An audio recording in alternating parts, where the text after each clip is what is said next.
Look, Donald Trump has launched 3 assaults on the independence of the Fed. First, he said he was going to fire Jerome Powell. Then he got really interested in how much money Powell had authorized for rehabilitating and refurbishing the Fed Reserve buildings. And now, on a pretext,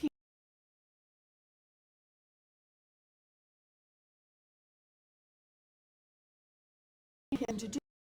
And nobody's fooled. We all know why he's doing this.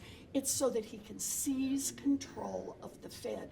And understand, I say this whether we have a Democrat or a Republican in the White House.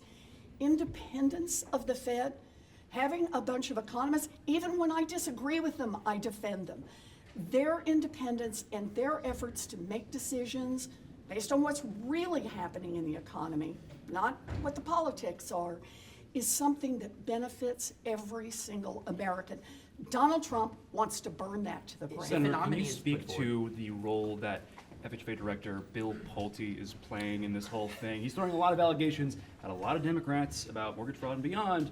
What do you make of Pulte's role in this? So look, Pulte clearly is not interested in his day job over at in housing, and instead is using his position to try to rifle through records to see if he can go through Donald Trump's hit list and find some people that he might or might not be able to cause trouble by any part of this. This is a smear campaign from a political attack dog, and anyone who spends feeding that attack dog, he doesn't need to be.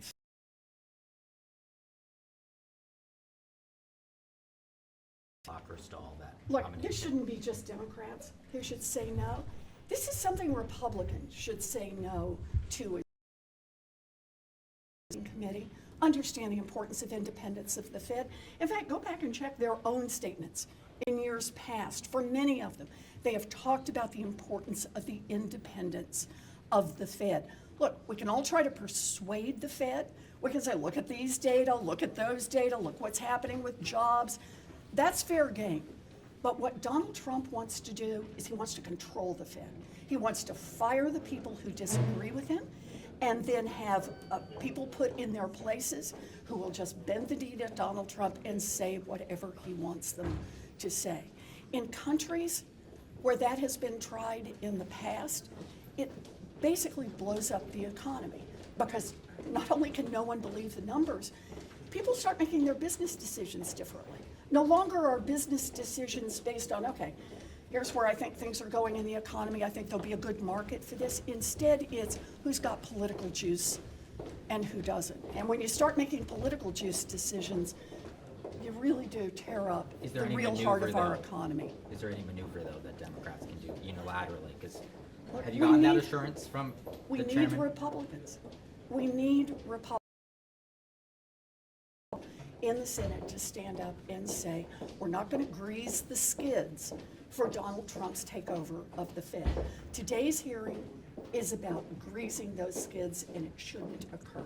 Senator, Secretary Besson is starting interviews this week for the next Fed chairman. What do you look for in the next Fed chairman? What do you make of them starting this process in September? Look, I look for 3 things: independence, independence, and independence at this moment in time.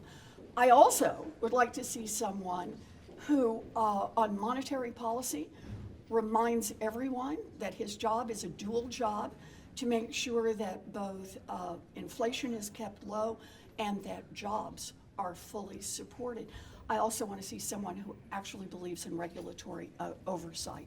Now, understand, I have argued with Jerome Powell on every one of those points pretty vigorously. Some people might say I did not hold back. But that does not mean that I think the president should be able to put a lackey in at the Federal Reserve to do whatever the president wants. And I would say exactly the same thing if we were talking about a Democratic president. We have one more question. Sorry, guys. Senator Tillis said yesterday that he would not support trying to replace Lisa Cook until the legal decision is finished. Do you think that that really gives you guys a leg up to be able to block that? I appreciate that, and that is a good first start. I think quickly, I know Tim Cook, among others, Mark Zuckerberg at the White House tonight for dinner with President Trump. What do you make of all these tech leaders coming to meet with the president? Look, this is government that works for billionaires, but not for everyone else. What did Donald Trump promise on day one? That he would lower costs for people all across this country. And here we are on day 225, and costs are up. Costs are up, costs are up, costs are up. And what's Donald Trump doing? Hosting a dinner for a handful of billionaires. Donald Trump makes clear who he wants this government to work for. I think the government ought to work for the American And people. real- I'm sorry, I gotta run. I gotta Real go quickly tap on in. Mom-